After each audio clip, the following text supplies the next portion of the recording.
Good morning mga idol. So ito, papalitan natin ng lever handle. Motor yan nung panganay kong anak. Ayan, umorder siya sa Lazada. Pinapapalitan sa akin. Wala pa kang tiwala eh. Ayan. So ito yung isa, naikabit ko na. Ito yung pinagpalitan. Oh, kasi bumalabag siya eh. Yung na-slide siya eh. Tama. Kaya umorder siya ng bago. Ayun, tama rin yung handle. Ito papalitan din yan. 1,003. Ang bili niya dito sa handlebar. Ewan ko lang dito. Tapos ayan, tama rin yung protector niya. So, check natin mga idol. Yan, I hope nakikita. Hindi lang naman palit na eh. Ito lang yun.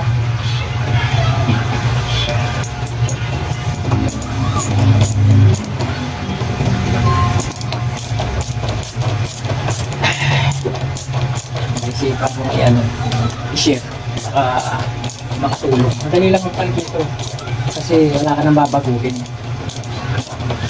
Wala ka nang baguhin dyan.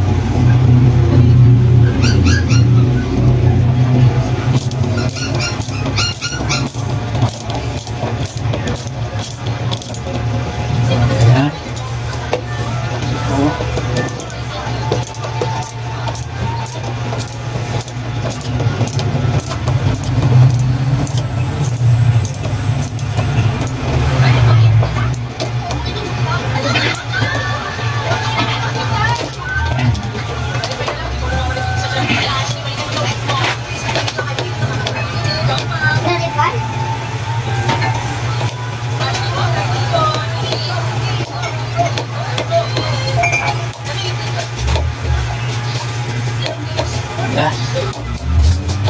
Adyasan siya.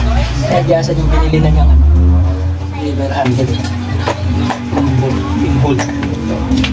Medyo kupas na. Ayos na. Pogi na ulit. Then yung kabila naman.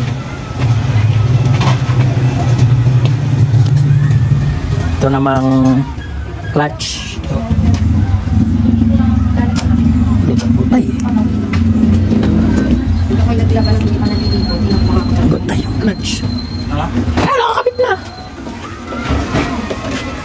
Wala ka naman binago. Isang tornilyo lang ang tinanggal ko. Nagbe-break. Ayun, isang tornilyo lang ang tinanggal ko. Ayun o. Baka naman nasira mo. Ba't masira?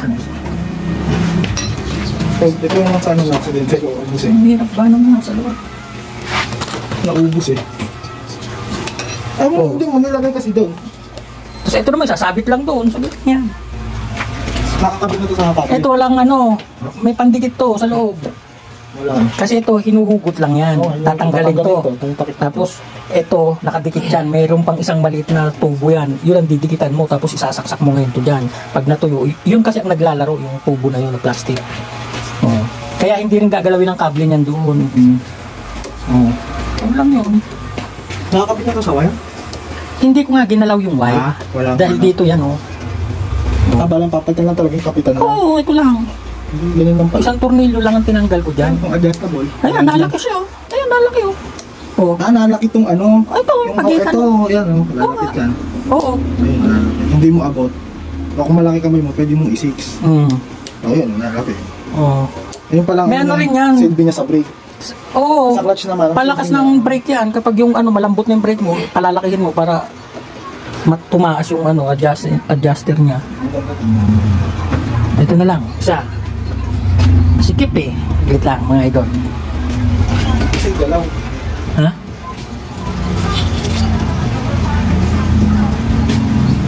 Ay, adjust lang.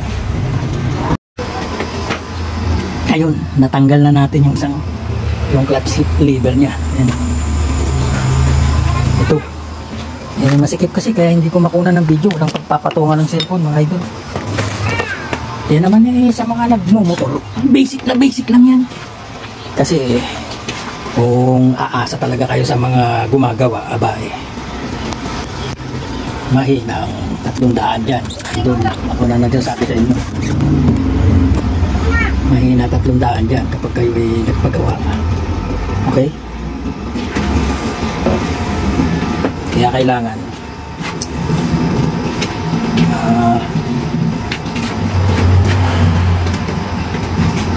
kapag kayo ay nagkamotor, wala naman kayong ligaw eh. So shoot nyo lang yan dyan. O, gaganon. O, yun na. Tapos dito na. O, yan. Papasok na dyan.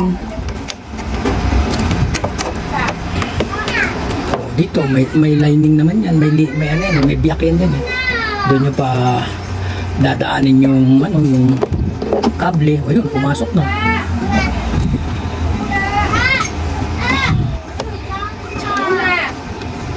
Tapos yun, pasok na. O, papasok mo lang yung tornilyo. O yun, kita mo, pusa nga siyang pumapasok.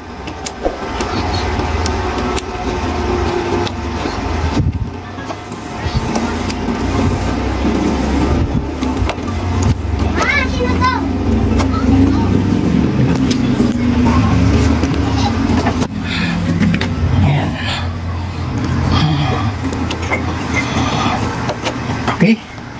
Tapos ibo-bolt na lang natin dyan, oh. Yan, ito yung bolt nya, ayan.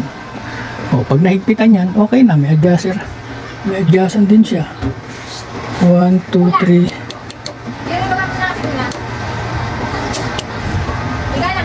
Ayan yung adjustan nya.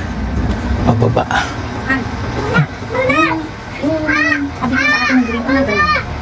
Talaga naman nagalaw ang plastic. Hindi pa nga tapos, di ba puputulin nga yun? Yung gripo. Ayan. Teka mga idol, napansin ko itong niya, ayan. Ang lagay ng tornilyo niya, ayan, ang laki, oh. Ayan. So pag nilagay ko doon, yung tornilyo kumakalob.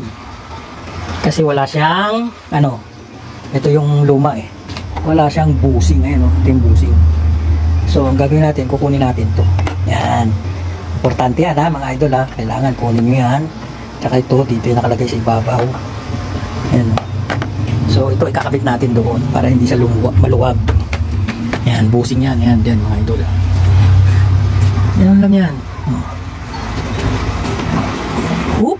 O yun. Diba? Sakto naman. Tapos ilagay itong goma. Ayan.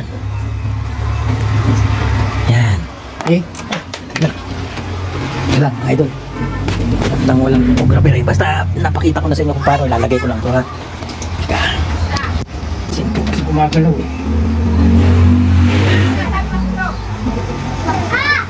Sakit! Ang pinagawa ko ng cellphone mo! Baligtara naman pwede mga idol. Wala naman. Ayan. Saan na? Sige pa sa dito. Ito pala. Pwede baligtaran, pwede mo ibaligtaran. Kasi busing lang naman siya. Yan, ito po sa pinasok sa ilalim. Tapos yan, goma. Sure. Ayun, skip na lang. Ayun.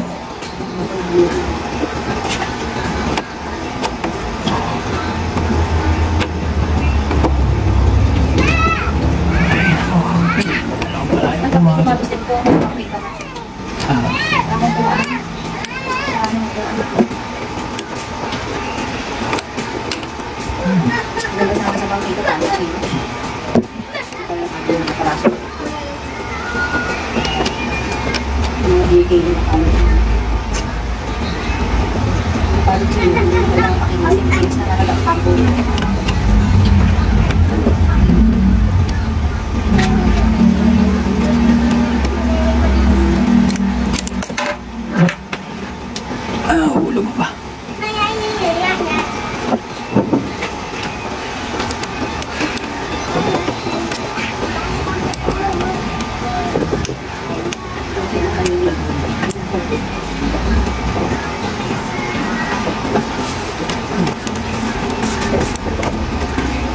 Ayun mga idol, naikabit na natin pati yung grip. Ayun, diba? No? Tsaka yung cleaver nyo. Okay na. Tapos na eh. Ang hirap. Sikip kasi dun eh. Tsaka wala akong tagahawak ng cellphone. Mahirap walang vlogger na walang assistant. Hari, testing mo na. Ito.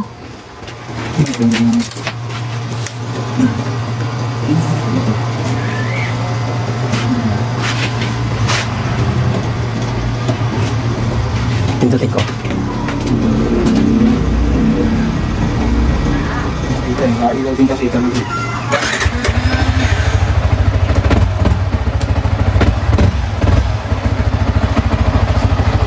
Ha? Nailaw? Ano nga? Nailaw naman, may ilaw naman pala. Ilaw nga talaga kaya Yung ano, brake? Eh, di ba doon yun? Sa baba? Pag nag-brake ka sa baba, sa unahan naman wala. Sige nga, mag-brake ka sa baba. Sige, mag-brake ka sa baba.